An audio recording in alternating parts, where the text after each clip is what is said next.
Саламатсыздар ма балалар? Отыра қойыңдар. Ал балалар, әдебиет сабағымызды бүгінгі бастамас бұрын сабаққа дайындық жасап алайық, иә? Алдарына ақ парақ қойып қойдым балалар. Сол параққа қазір бір көңілдеріңдегі кірбің, немесе бір қолайсыз жағдайлар, жағымсыз көңіл күй болса, соны жазып, мыжып, мына қоқыс жәшігіне тастаймыз. Кәнекей, ойларыңызда жағымсыз дүниелерді жазайық, жылдамдатып. Сөйтіп, мыжып, қоқыс жәшігіне тастайық.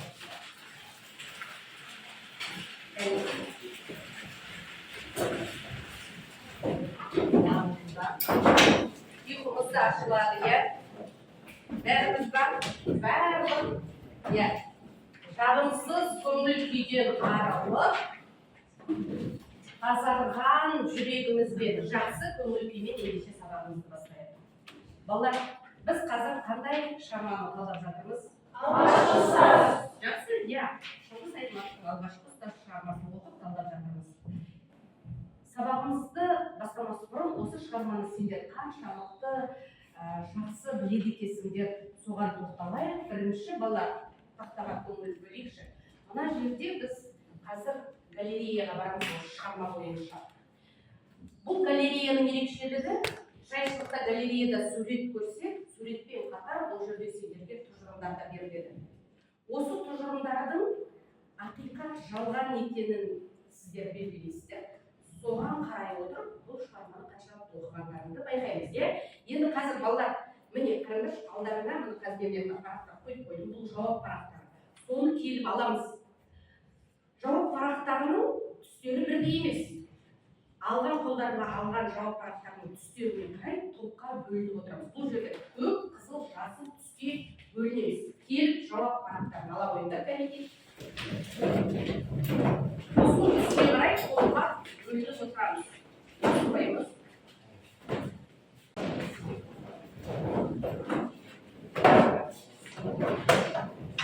Кәнекей, тақтық бағдырсы орындарымызды, иә? Түске қарай бөлініп отырамыз. Жақсы. Отыра қойыңдар. Енді балалар, құрал жабдығымыз түгел болса, алдарына балалар, мен сендердің кері байланыс жасауға, өздеріңді бағалауға мына парақшалар қойып. Бүгін өздерің бағалайсыздар. Мен сендерге бал қойып отырмаймын. Енді қараңдар, бұны дұрыс бағалау үшін, әділ болу үшін сендердің алдарына міне бағалау критерийлеріне қойдым. Қараңдаршы, міне бағалау парақшаларды. Осы жерде түгел критерий, 4 түрлі тапсырма орындалады. Әр тапсырмаға бал қойылған.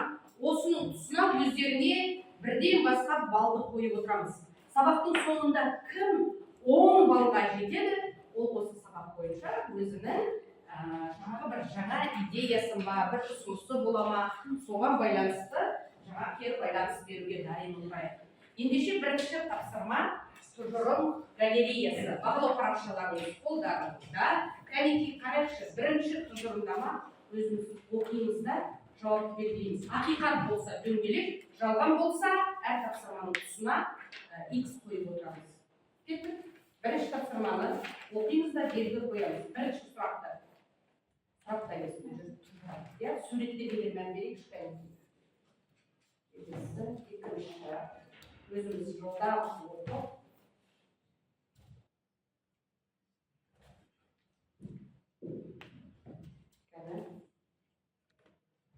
Үлгерді ба? Келесі.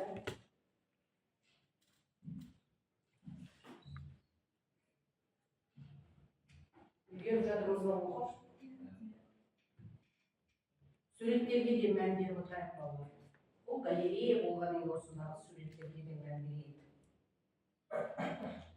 Тиісті белгілерді қойып отырамыз. Бесінші тұжырым.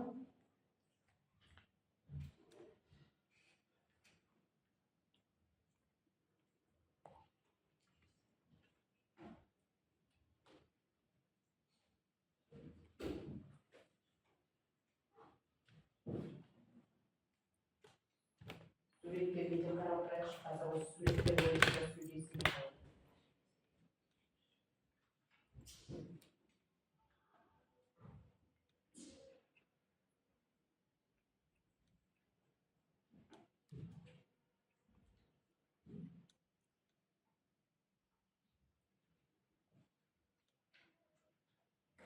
Мен 10 жылда оқып, белгілерді қойдыңдар. Енді балдар, қазір тұжырымдарды өздері тексеріп алыңдар, және тексеру парақшасына шығарып қойдым. Кім қалай өздеріңді бап тексереміз, дұрыс па, дұрыс емес па, қате кеткен тұстарына белгі қойып қойыңдар. Енді балдар мына суреттерге, көріңіз, суреттерге мән берейікші. Осы галереядан біз нені көрдік балдар? Нені тамашаладық? Сол кезіндегі өмір шындығын көреді. Яғни сол кезде адамдардың қалай өмір сүргенін, кеңес үкіметі кезіндегі жағдайды білдік. Иә, кеңес үкіметі жаңадан орнаған кездегі, ал бұл оқиға қай жерде өтіп жатты? Жаңа Қырғызстан жерінде Ақжар тауының етегінде. Қай жылы болды дедік? Ендеше осы суреттегі көріністер сол кезеңнің, сол дәуірдің шындығын көрсетеді екен. Ендеше балалар, бүгінгі біздің сабағымыздың тақырыбы да Шыңғыс Айтматов шығармасындағы, қазір ашылсын, Шыңғыс Айтматовтың алғашқы шығармасындағы дәуір шындығы деп аталынады. Бүгін біз қай мақсатта жұмыс жасаймыз балалар? Біз осы шығармадағы авторлық идеяның өмір шындығымен байланысын айқындаймыз. Осы мақсатта жұмыстар жүргіземіз балалар. Ол үшін бірінші мен сендерге жаңағы атаған фильмнің бір-екі үзіндісін көрсетейін. Осы жерде автордың идеясы не еді? Соған мән берейікші. Бұл жерде дәуір шындығын көреміз. Сол автор идеясына қаншалықты байланысты екенін мән бере отырып, фильмді қарайық, иә?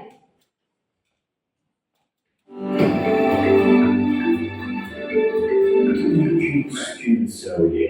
Қаламдықта жатқан жоқ. Сатқындар, қараңғылықтың күлкісі. Ақ қорадағы білім ортасы. Кетпей бұлдырды бетке. Солай жүгіріне жанының барында неге бар? Білімдерінің алғашқы дәмі. Мәскеу біреу, Ташкент екі, Бішкек үш. Жарайсыз жуан. Жаңалықтар жайлаған дала дәуірі. Білімдерінің алғашқы дәмі. Мәскеу біреу, Ташкент екі, Бішкек үш. Жарайсыз жуан. Жаңалықтар жайлаған дала дәуірі. Жүр, бұл көлік түсесің, барамыз. Жан дүниесі тоналған болғаны. Маған ел берсе, мен сендердің көздеріңді шұқып, құлақтарыңды кесіп, тілдеріңді жұлып алатын. Өйткені сендер өз балаларыңның шаусыңдар. 18 сәуір күні 18:00-де. Жақсы балалар. Енді келесі осы видеоны көрдік, иә? Осы жерде біз автордың идеясын ашып кетейікші. Негізі автордың бастапқы шығармадағы идеясы не еді? Кім айтады? Динара. Ұстаздар біреуге шықты. Иә. Яғни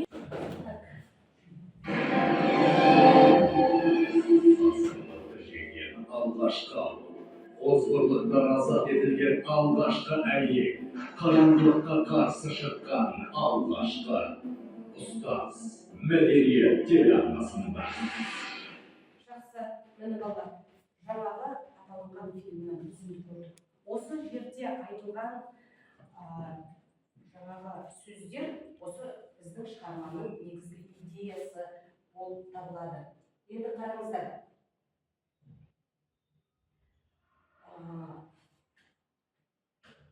Жаңа атап өткендей, бұл шығарманың басты идеясы дәуір шындығын көрсету. Сол кезеңдегі ұстаздың қоғамдағы орны, академик Алтынайдың алғашқы ұстазы Дүйсенге деген ризашылығын үлгі ету екен. Енді балалар, осыған байланысты жаңағы өздерің бірінші тапсырманы орындаңдар, өзімізді бағалап қояйық. Бірінші тапсырма. Бағаладық ба? Бері қарайықшы балалар. Назарларың менде. Бері қарайық. жаңағы фильмде айтылғандай негізгі идея азғындықты жеңген алғашқы ауылды көрсету, иә? Және озбырлықтан азат етілген алғашқы әйелге қатысты жаңағы мәселені көтеру болды. Қараңғылыққа қарсы шыққан алғашқы ұстаз қалай сол ауылды өзгертті, иә? Енді қараңыздар, осыған байланысты қазір топтастыру жұмысын жүргіземіз. Балалар, бірінші топқа халық деген сөзге топтастыру жасаймыз, және сол кезеңде халық қандай болды? Дәуір шындығын ашу. Сол кезеңде халық қандай болды? Екінші топ әйел деген сөзге. Сол кезеңде әйел қандай болды? Соған байланысты топтастыру жасаймыз. Ал үшінші топ ұстаз деген сөзге топтастыру жасаймыз, балалар. Так, мен парақтарды қарап берейін. Осыған ортаға фломастермен жазып топтастыру жасаймыз. Бірінші топ, екінші топ, үшінші топ.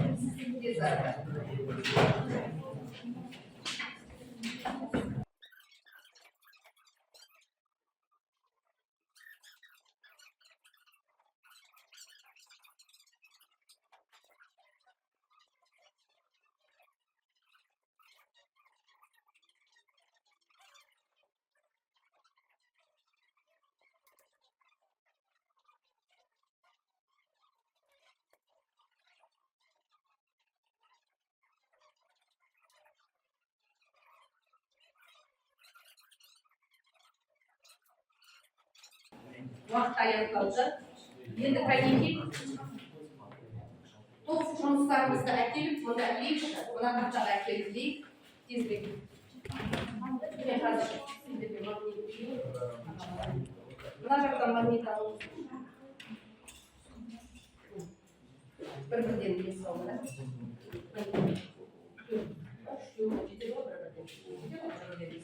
Арда тақта, ол тақта бізге керек болады. Сол тақта бәліңдер. Топ бойынша кім сөйлейді, кәнекей? Бірінші, екінші, үшінші топ. Бірінші біз неден бастадық? Халық. Сол кезеңде халық қандай болды? Бері қарап тұрайық, кәнекей.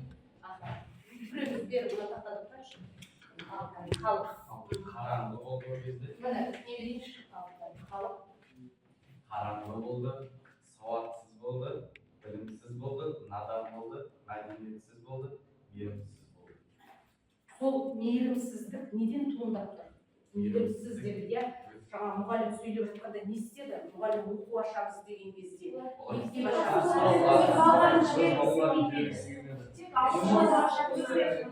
Осы мейірімсіздік барлығы неден туындап отыр сол кезеңде? Білімді керектігін түсінбеген халық. Надандықтан туындап отыр, жақсы. Келесі бізде әйел.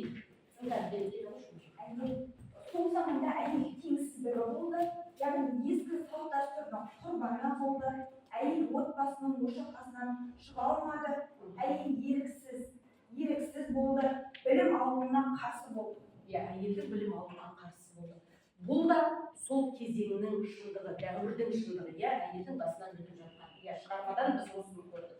Ұстаз ол бізде қараңғылыққа қарсы шықты, ауылдың яғни көзін ашты. Ұстаз бізде арнайы оқу бітірген жоқ, өстен яғни әскерден келгеннен кейін. Және де ұстаздың қадірсіз болды, яғни ауыл адамдары дүйсеннің қадірін білген жоқ. Және де ұстаз өте жігерлі, мейірімді және табанды болды. Дұрыс айтасыздар, табандылық деген қанша қиындық көріп жатса да еш мойымады, өзінің алған бетінен қайтпады. Барынша білгенін балаларға беруден тырысты, және ұстаз қадірсіз.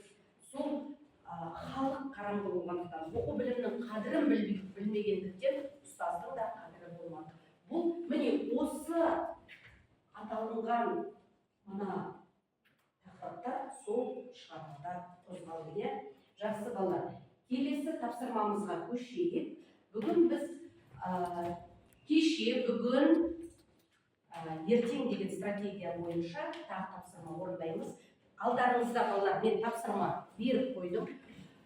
Бірінші топ ұстаз кеше деген тақырыпқа сөйлейтін болады. Бұл жерде балалар, бері қараңдаршы балалар, назарларымен барлық топта бірдей сұрақтар берілген. сол сұраққа бір сөйлеммен ғана жауап жазасыздар. Әр сұрақтың тұсына бір сөйлем жазамыз. Сол жазған сөйлемдерін аталынған кезеңдегі ұстаздың қоғамдағы орнын ашатындай болу керек. Түсінікті ме? Ұстаз кеше, сіздер ұстаз бүгін қандай? Бүгін қоғамдағы орны қандай? Әр сұраққа бір сөйлеммен жауап береміз, және әр топ мүшесі бір сұраққа жауап беру керек. Бәріміз қамтыламыз, иә? Кәнекей, сіздер ұстаз ертең қандай болады екен ұстаз ертең? Қоғамда қандай жағдай болады деп ойлайсыздар? Кәнекей, жазамыз.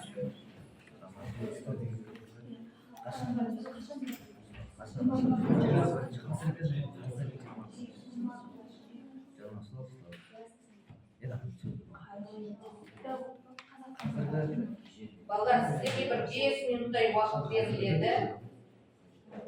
Үлгеруге тырысыңыздар.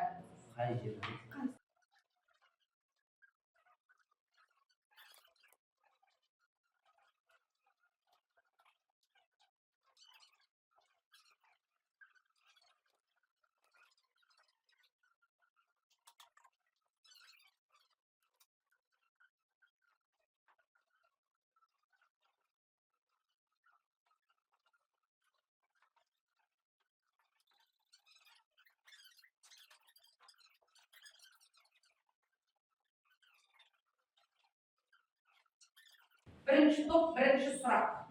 Сұрақ жауап. Ұстаз кешен ұстаз. Дауысымызды қатырап. Жақсы. Келсе, балалар, тыңдап отырайықшы, бір-бірімізге кері байланыс беруге. Ұстаз кеше қашан 1924 жыл болған. Жақсы.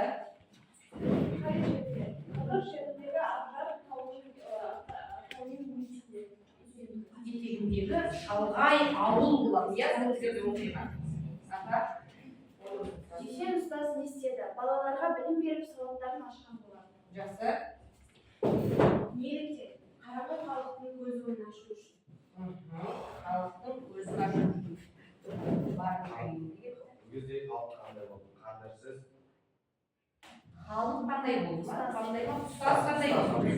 Қадірсіз болды, жігерлі болды, сабырлы болды, табанды болды. Балалар, кешегі ұстаз туралы жазылған пікірге келісесіңдер ме? Дұрыс па? Иә, шығарма бойынша дұрыс. Иә, екінші топқа берейік кезекті. Ұстаз бүгін, иә? Ұстаз бүгін, кім? Дарақы ұстаз. Қашан қазіргі жиырма жасында? Қарай. Қай жерде? Қазақстанның барлық аймақтарында. Жақсы. Естелі адамдардың сауатын жаңа технологиялардың көмегімен ашты. Қазіргі уақытта негізі сауат ашты деу қаншалықты? Негізі біз қазір сауаттылық заман, иә, білім беріп жатыр қазір. Иә. Неліктен? Балаларға білім беріп мемлекетті дамыту үшін. Жақсы. Бүгінгі ұстаз қандай? Бүгінгі ұстаздың мәртебесі жоғары. Мәртебесі жоғары. Жақсы. Ал енді осы топты толықтыратындар бар ма? Бүгінгі ұстаз туралы, қоғамдағы орны туралы айтатындар. Жоқ, барлық айтылды дейміз ба? Қазіргі таңда мысалы ұстаздарға арнайы заң шығарылды. Яғни кем ата-ана немесе балалар кеп ұстаздарға ауыз сөйлеуге айтуға болмайды. Және ұстаздың мәртебесі туралы ұстаз мәртебесі бойынша заң қабылданды. Жақсы. Кәнекей келгенде ұстаз ертең қандай болады екен балалар? Көрейікші. Ұстаз ертең кім? Болашақ ұстаз. Жақсы. Қашан? 2030 жылы Қазақстанда яғни ақылды мектептер болған кезде. Ақылды мектеп болады дедік, иә. Қай жерде? Қазақстанның барлық жерінде. Естелі, сабақта виртуалды түрде өткізді. Себебі ол кезде технологияның дамыған болашақты мұғалімдердің сабаққа келгенін іздеуді. Болмауы да мүмкін, иә, виртуалды түрде, яғни сабақ беру. Білімге деген сұраныс өте жоғары болғандықтан. Иә, неліктен? Өйткені білімге деген сұраныс күннен күнге артуда. Ол кезде өте жоғары болады. Ұстаз қандай болады? Мұғалім мен оқушылар арасындағы виртуалды қарым-қатынас орнайды. Ол кезде сондай қарым-қатынас орнайды деп отырсыңдар. Жақсы. 2030 жылы бізге меже неліктен қойылды? Ол кезде Қазақстан қандай болу керек балалар? Кім айтады? Иә, дамыған елдер қатарынан көрінуіміз керек. Ол кезде білімге деген талап бүгінгіден де жоғары болады. Сондықтан әрине ұстаздың да деңгейі орны одан ары өседі деп отырмыз, иә. Енді қазіргі уақытта балалар көбінесе біз жанымыз қалмай балаларға барынша білім беріп, олардан сол білімді талап етіп, біз өзіміз оқушылардың артынан жүгіріп жүретін болсақ, болашақта мүмкін балалардың жаңағы білімге деген құштарлығы, сұраныс жоғары болғаннан кейін мүмкін ұстаздарды өздері қажет етіп тұрады, иә, балалардың өзі қажет етіп тұрады. Жақсы балалар, ендеше ұстаздың орны кезеңге қарамай, дәуірге қарамай әр уақытта жоғары екенін көріп отырмыз, иә. Мысалы, кешегі шәкірт бүгінгі күннің белсенді қоғам мүшелері, иә. Мысалы, бүгінгі күнгі шәкірттер мына сіздер, ал ертеңгі күні 2030-да сіздер қаншада боласыздар? Қаншада? 22-23 жастағы нағыз оқуларыңды бітіріп, бір маман болып, сол қоғамның мүшесіне айланасыңдар, иә? Әр адамның жетістікке жетуі, қоғамның қандай болуы осы ұстаздарға да байланысты екен. Жақсы балалар, ендеше уақыт тоздырмай келесі тапсырмаға көшейік. Бұл жерде балалар, енді ойымызды қорытып кетейік бүгінгі сабағымызды. Бағанан бері біз жаңағы ұстаз туралы, ұстаздың қоғамдағы орны туралы айтып жатырмыз. Нұрманат, кәнеки бері қайықшы. Мына жерге сіздерге балаларыңыздар Мағжан Жұмабаевтың Алтын алаштың баласы бас қосса, ең қадірлі орын мұғалімдікі деген пікірмен келісесіздер ме? Ендеше сол ойларыңызды дәптерге жұптаса отырып жазайықшы. Жұптасып отырып жазып, осы пікірге қатысты ойымызды білдіреміз. Бұл жерге де балалар сендер аз уақыт беріледі, тестетіп, ақылдасайық. Жұптасып.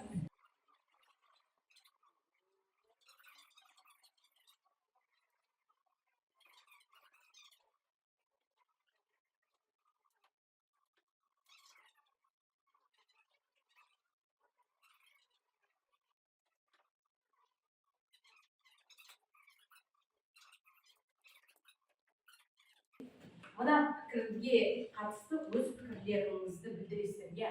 Осы Мағжан Жұмабаевпен келісесіздер ме? Жоқ, келіспейсіздер ме? Неліктен екен? Кім оқығысы келеді? Кім оқығысы келеді? Нұрай, оқи қойшы. Қайда бірден сұрай бермейді. Біз Мағжан Жұмабаевтың ақыл сөзіне келісеміз, өйткені мұғалім білім нәрінің сөзін датады. Ол мамандықтардың ішіндегі ең ерекшесі, оны білік деп ойлаймын.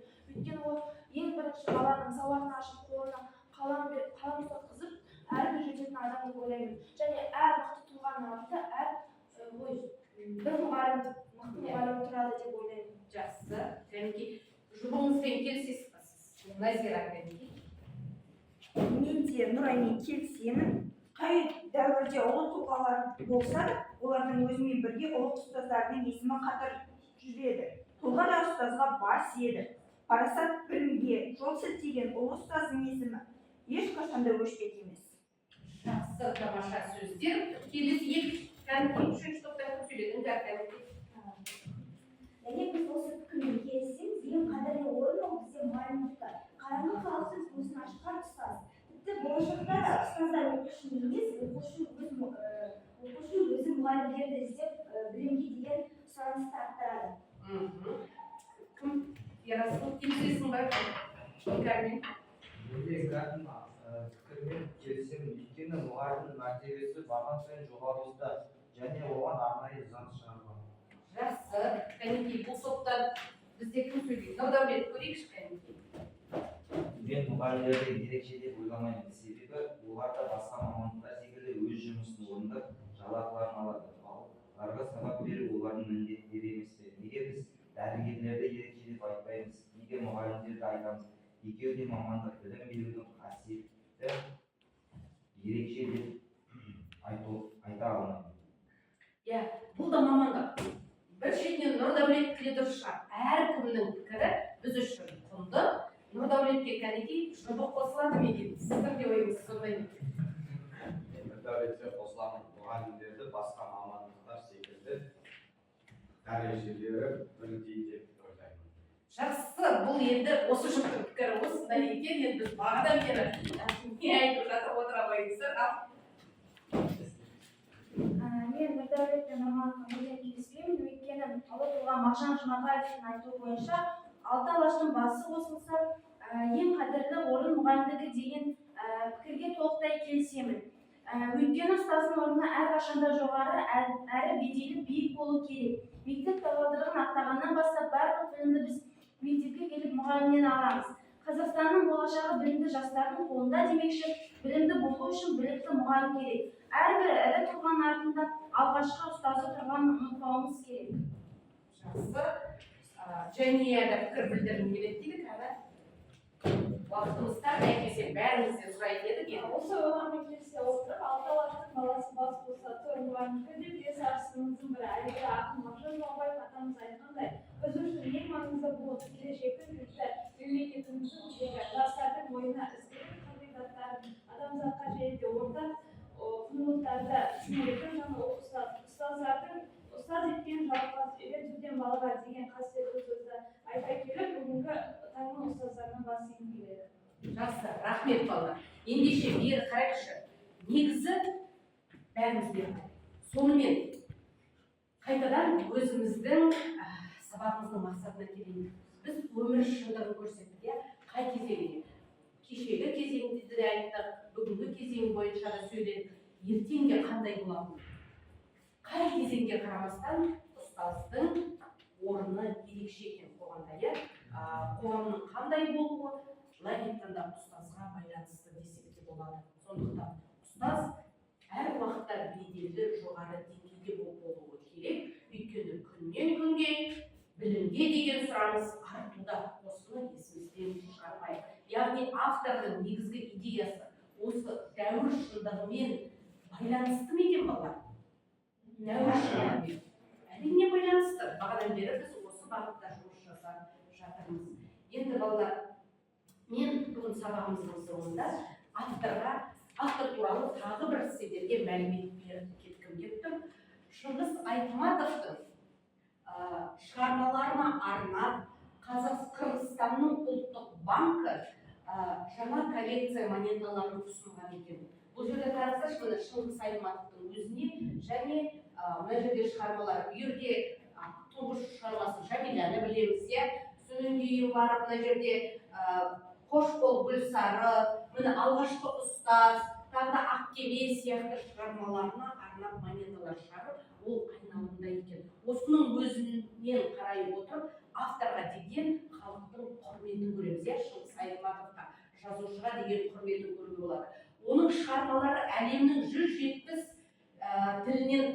170-ден астам тілге аударылып, жалпы таралымы 60 миллионнан асыпты. 100-ден астам елде басылып шыққан екен. Және Шыңғыс Айтматов ең оқырманы көп, шығармалары көп оқылатын жазушы екенін де білулеріңіз керек. Жақсы балалар, сонымен үйге тапсырма алып аламыз балалар. Дәптерлерге жазып алыңыздар, шықты бері қарай.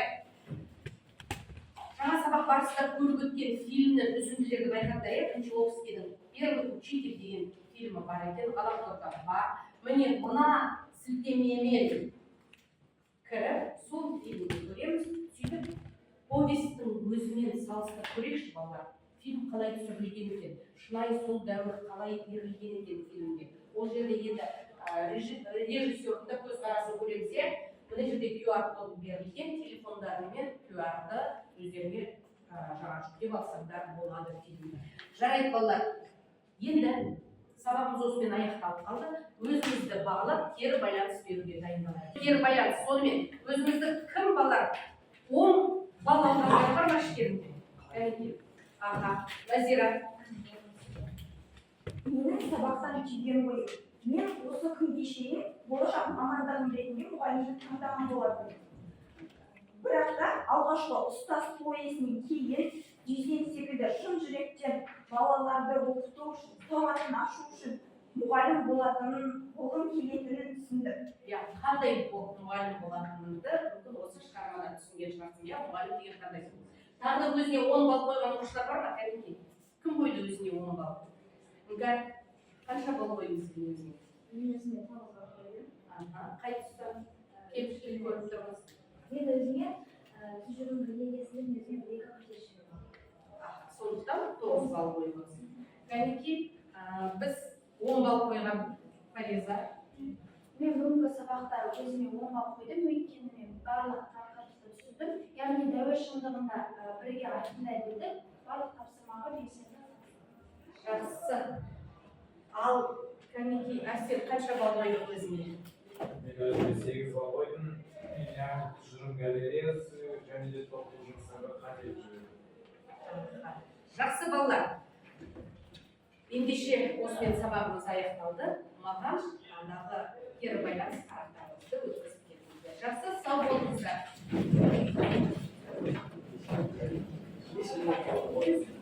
Кері байланыс қарақтарымыз бәрі жинап маған беріңдер.